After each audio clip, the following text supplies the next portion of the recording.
தாய் தமிழ் உறவுகளுக்கு வணக்கம். கடந்த 2002ஆம் ஆண்டு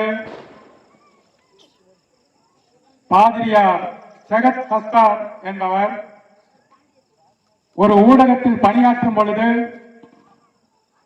மேதகு தமிழ் தேசிய தலைவர் பிரபாகரன் அவர்களை ஒரு நேர்காணல் செய்கிறார். அந்த நேர்காணலில் சுமார் 70 கேள்விகள் முன்வைக்கப்படுகிறது. அதில் ஒரு கேள்வி அருட்தந்தை ஜெகத் கஸ்தார் அவர்கள் தலைவரை பார்த்து கேட்கிறார். தலைவர் அவர்களே, உங்களுக்கு சட்டென கோபம் வர வேண்டும் என்றால் என்ன செய்ய வேண்டும் என்று அந்த கேள்வி இருக்கிறது. அதற்கு உடனே என் தலைவன் மேதகு தேசிய தலைவர் பிரபாகரன் அவர்கள் சொன்ன பதில் என்ன தெரியுமா? சற்றும் யோசிக்கவில்லை. எண்ணின மக்களுக்கு எதிரியாக இருந்து பாருங்கள், என்னுடைய கோபத்தை பார்க்கலாம் என்று கூறினால் சற்றும் யோசிக்காமல் சிரித்துக் கொண்டார். இந்த கூட்டத்தின் தலைப்பு ஏன் வேண்டும் நாம் தமிழர் ஆட்சி. இது பற்றி பேசுவதற்கு இன்னும் சிறப்பு பேச்சாளர்கள் நிறைய பேர் இங்கே வருகை புரிந்திருக்கிறார். நமது வேட்பாளர் அவர்களும் வருகை தந்திருக்கிறார். ஆகையால் நான் சற்று மாற்றி இந்த தலைப்பை எடுத்துக் கொள்கிறேன். உறவுகள் சற்று பொறுத்தரல வேண்டுமாய் கேட்டுக்கொள்கிறேன். ஏன் வேண்டும் நாம் தமிழர் கட்சி என்று மாற்றி எனது உரையை தொடர்கிறேன். ஆம், நாம் தமிழர் கட்சி ஏன் வேண்டும் என்ற கேள்வி கேட்டு ஏன் வேண்டும் என்பதற்கான பதில் என்னவாக இருக்கும் என்று உங்களுக்கு உரைக்கிறேன். இங்கே தமிழகத்தில் பல்லருக்கு ஒரு கட்சி உண்டு, பறையருக்கு ஒரு கட்சி உண்டு, நாடாருக்கு ஒரு கட்சி உண்டு, கோணாருக்கும் ஒரு கட்சி உண்டு, குலத்தோருக்கும் கட்சி உண்டு, எக்குலத்தோருக்கும் கட்சி உண்டு, இஸ்லாமியருக்கும் கட்சி உண்டு, இந்துவுக்கும் கட்சி உண்டு, கிறிஸ்தவருக்கும் கட்சி உண்டு, பௌத்தருக்கும் கட்சி உண்டு, இந்தியருக்கும் கட்சி உண்டு, திராவிடருக்கும் கட்சி உண்டு. ஆனால் இங்கே தமிழருக்கு என்று ஒரு கட்சி உண்டா என்று மிகப்பெரிய கேள்வி இருக்கிறது. உலகத்தில் தமிழர்கள் வாழாத நாடே இல்லை என்ற நிலை இருக்கிறது. ஆனால் நம் தமிழருக்காக ஒரு நாடு இருக்கிறதா என்றால் அது இல்லை என்பதுதான் தற்போதைய பதிலாக இருக்கிறது. இந்த பதிலுக்கு விடை இருக்கிறதா என்று நீங்கள் கேள்வி எழுப்பினால் நான் உறுதியாக சொல்வேன், ஆம் இருக்கிறது. அதுதான் நாம் தமிழர் கட்சி. இது தமிழருக்கென்று ஒரு தனித்துவமான கட்சி. தமிழருக்கான அரசியலை, தமிழர்களுக்கான உரிமையை, தமிழர்களுக்கான மெய்யியலை, தமிழர்களுக்குண்டான அனைத்து உரிமைகளையும் இந்த நாட்டில் பெற்று தருவதற்கு ஒரே ஒரு உயிர் கட்சி இருக்கிறது என்று சொன்னால் அது நாம் தமிழர் கட்சி என்று ஓங்கி உரைத்து சொல்வேன். இப்போ நாம் தமிழர் கட்சி எதற்கு வேண்டும் என்று என்னுடைய கருத்திலிருந்து சிலவற்றை முன்வைத்தேன். இப்பொழுது இங்கே வருவோம். நமது ஊருக்கு ஏன் வேண்டும் நாம் தமிழர் ஆட்சி என்று வருவோம். இந்த தமிழ்நாட்டில் கடந்த 50 ஆண்டுகளுக்கு மேலாக இந்த தமிழ்நாட்டை ஆண்டு கொண்டிருக்கும் கட்சிகள் எவை என்று பார்த்தால் திராவிட கட்சிகள். ஒன்று அதிமுகவாக இருக்கலாம், மற்றொன்று திமுகவாக இருக்கலாம். ஆனால் இவர்கள்தான் இந்த தமிழ்நாட்டை கட்டி காத்துக் கொண்டிருக்கிறார்கள் என்று நாம் இன்னும் நம்பிக்கொண்டுதான் இருக்கிறோம். இவர்கள் நமக்கு நல்ல ஆட்சியை கொடுத்துக் கொண்டிருக்கிறார்கள் என்று நம்மளை நம்ப வைத்துதான் கொண்டிருக்கிறார்கள். அதையும் நாம் நம்பிக்கொண்டுதான் இதுவரை இருந்திருக்கிறோம். ஆனால் உண்மை அதுவல்ல. இந்த திராவிட கட்சிகள் தமிழ்நாட்டை கொள்ளையடித்து கூறு போட்டு தன் சந்ததியினருக்கு கோடி கோடியாய், கோடி என்று கூட சொல்வது குறைவு, 1000 கோடி லட்சம் கோடி என்ற அளவிலே தன் பெண் பிள்ளைகளுக்கு இந்த உலகத்தின் ஆக சிறந்த இயற்கை வளங்களை கொண்ட தமிழ்நாட்டின் இயற்கை வளங்களை சுரண்டி சுரண்டி இந்த மக்களை உழைப்பாற்றலையும் சுரண்டி சுரண்டி தின்று கொளுத்துவிட்டு கோடிகளை கொள்ளையடித்து பதுக்கி வைத்துக் கொண்டிருக்கிறார்கள் என்பதை நாம் இந்த மக்கள், சாதாரண எம்மின மக்கள் மறந்து போகிறோம். இப்பொழுது சற்று யோசியுங்கள் பொதுமக்களே. இந்த பானாங்குளத்தில் நம்ம உள்ளூர் அரசியலுக்கு வருவோம். இப்ப நம்ம பிள்ளைங்க நல்ல ஒழுக்க சீலர்களாக வளர்த்தெடுக்க வேண்டும் என்று ஒவ்வொரு பெற்றோரும் கனவு கண்டு கொண்டிருப்பீர்கள். ஆனால் நீங்கள் விரும்பிய வண்ணம் உங்களது பிள்ளைகள் வளர்த்தெடுக்கப்பட்டார்களா என்றால் மிகப்பெரிய கேள்விக்குறி. அவர்கள் ஒழுக்கம் மிகுந்தவர்களாக ஒரு காலத்தில் வளர்க்கப்பட்டார்கள். ஆனால் இந்த திராவிடம் பிள்ளைகள் ஒழுக்கமானவர்களாக, அன்பானவர்களாக, பண்பானவர்களாக, மனிதநேய மிக்கவர்களாக, உயிர்மநேய மிக்கவர்களாக இந்த மண்ணில் இருந்தால், இந்த தமிழ்குடி சிறந்து வாழ்ந்தால் நாம் பிழைக்க முடியாது என்று எண்ணி நமது பிள்ளைகளை, நமது ஆசை பிள்ளைகளை, நமது அருமை பிள்ளைகளை குடிக்கும் பல்வேறு போதைகளுக்கும், குறிப்பாக கஞ்சா, அபின், புகையிலை என்று எண்ணற்ற போதை சமாச்சாரங்களுக்கு அடிபணிய வைத்து அவர்களை சிந்திக்க விடாமல், சற்றும் சிந்திக்க விடாமல் நிலைகுலிய செய்து அவர்கள் என்ன செய்கிறார்கள், ஏது செய்கிறார்கள் என்று அவர்களுக்கே உணராத வண்ணம், உணர முடியாத வண்ணம் அவர்களது உளச்சூழலை ஏற்படுத்தி அவர்கள் புத்தியை மழுங்கடித்து நமது பெண் பிள்ளைகளை சீரழித்து வைத்திருக்கிறார்கள் இந்த திராவிடர்கள், இருவரும் திராவிடர்கள். அதற்கு நாம் என்ன செய்ய வேண்டும்? ஒரே ஒரு வழி இருக்கிறது. உங்கள் பிள்ளைகள் ஒழுக்க சீலர்களாக, நேர்மையானவர்களாக, அன்பானவர்களாக, உயிர்ம நேயமிக்கவர்களாக வளர வேண்டும் என்றால் நீங்கள் நாம் தமிழர் கட்சிக்கு அவர்களை அனுப்பிவிடுங்கள். 2 கூட்டங்களில் அவர்களை பங்கேற்க செய்யுங்கள்.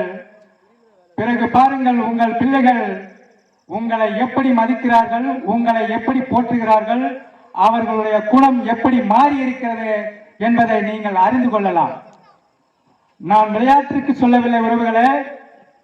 இந்த நாம் தமிழர் கட்சி மற்ற கட்சிகளைப் போல ஒரு அரசியல் கட்சி அல்ல.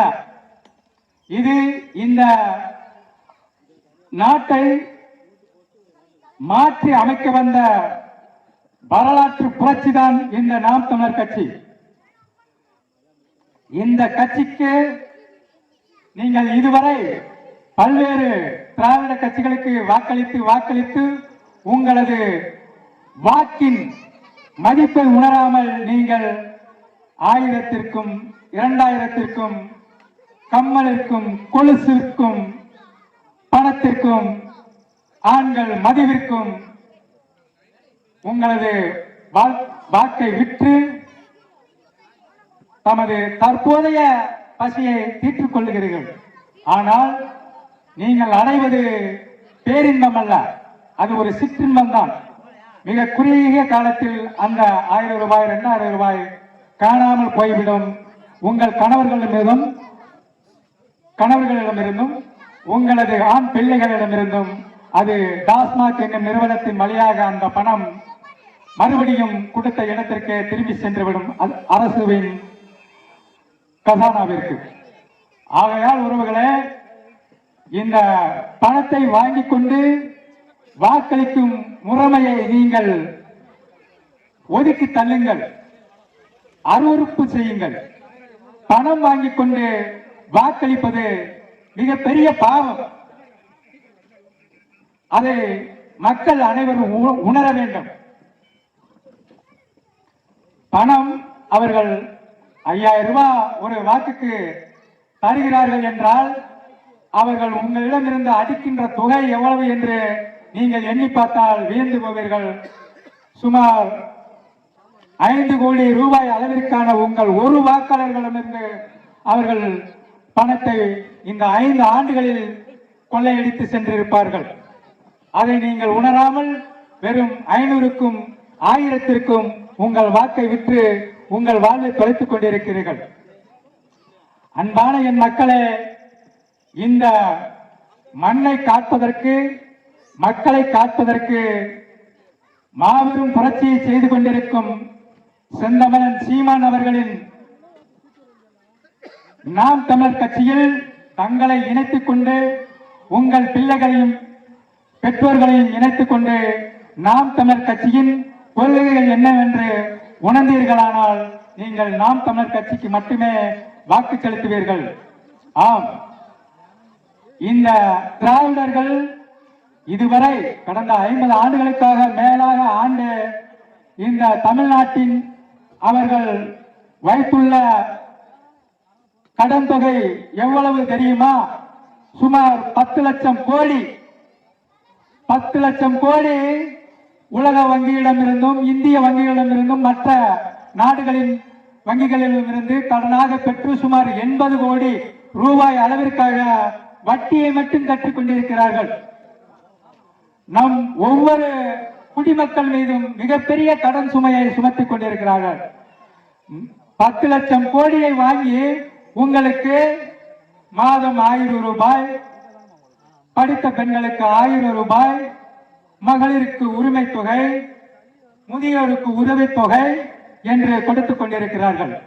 அது அவர்களுடைய ஆட்சியாளர்களின், குறிப்பாக திமுக, அதிமுக போன்ற கட்சிகள் நடத்திய ஆட்சியாளர்களின் பெண்டாட்டியின் தாலியை விற்றோ இல்லது அவர்கள் முன்னோர்கள் தேடிய சொத்து சுகங்களை விற்றோ உங்களுக்கு இந்த 1000 2000 அவர்கள் கொடுக்கவில்லை என்பதை உணருங்கள் மக்களை.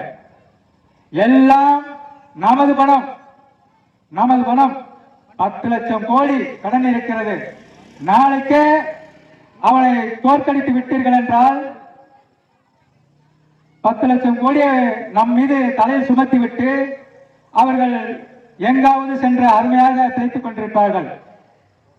இந்த 10 லட்சம் கோடி கடனை யார் அடைப்பது என்ற கேள்வியை நீங்கள் கேட்டு பாருங்கள்.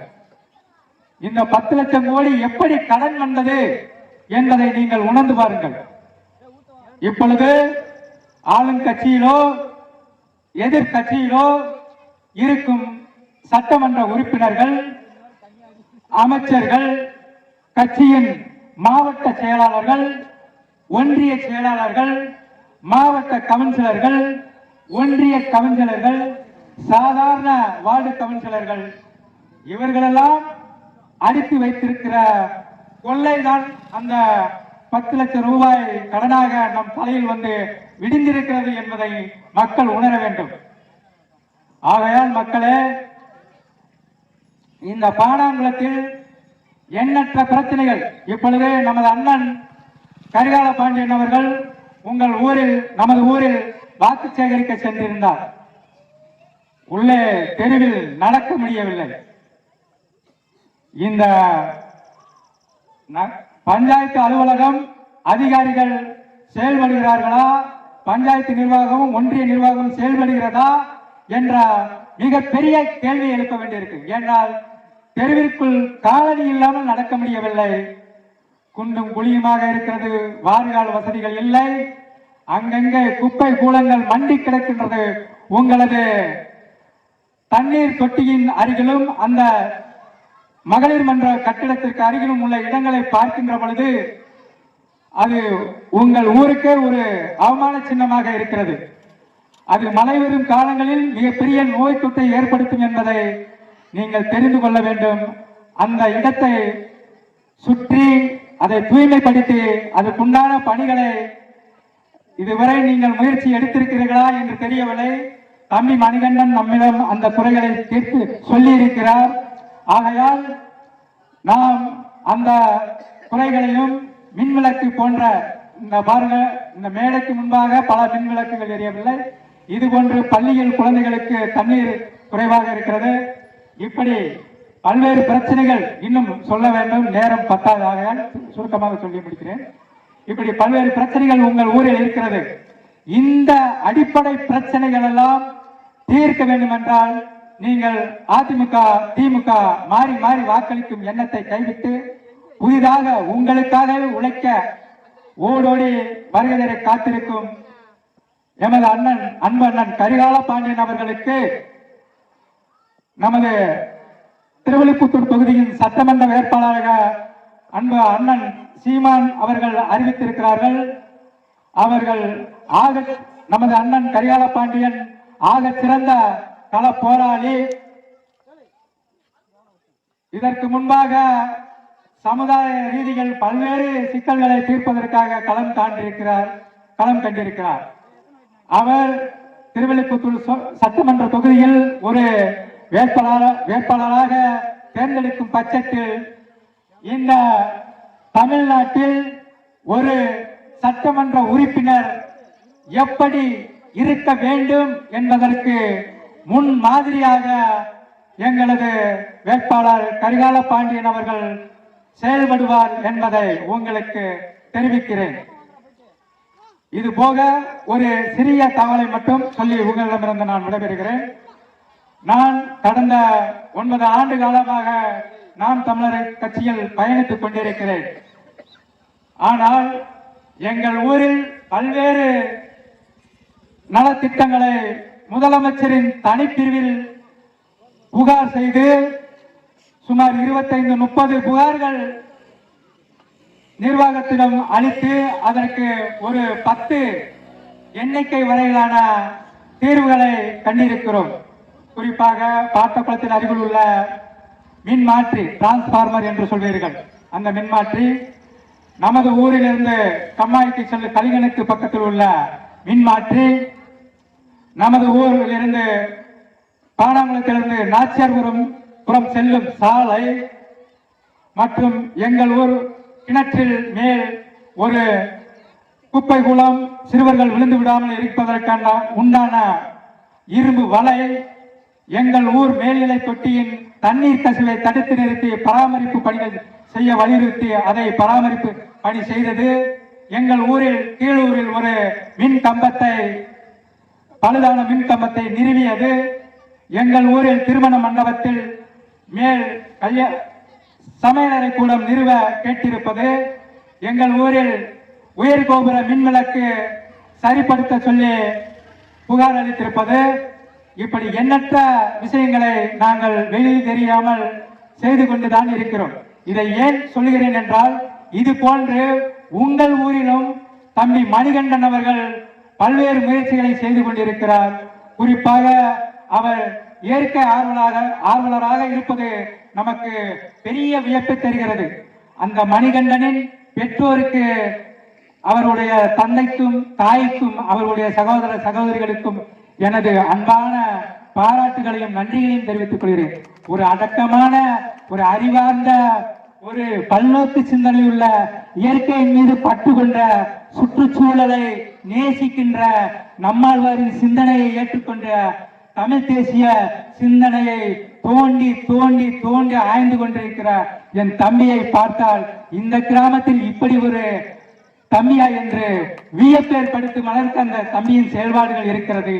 ஆகையால் இந்த தம்பியை நீங்கள் உங்கள் ஊரில் பெரிய ஒரு செயல்பாட்டாளராக நீங்கள் வரும் காலங்களில் முன்னெடுத்து அவரின் பல்வேறு குறைகளை தீர்ப்பதற்கு அவரை முன்னோடியாக நீங்கள் நின்று அவரின் பின்னால் நீங்கள் சென்று பல்வேறு இளைஞர்களும் அவரின் பின்னால் அணிவகுக்க வேண்டும்.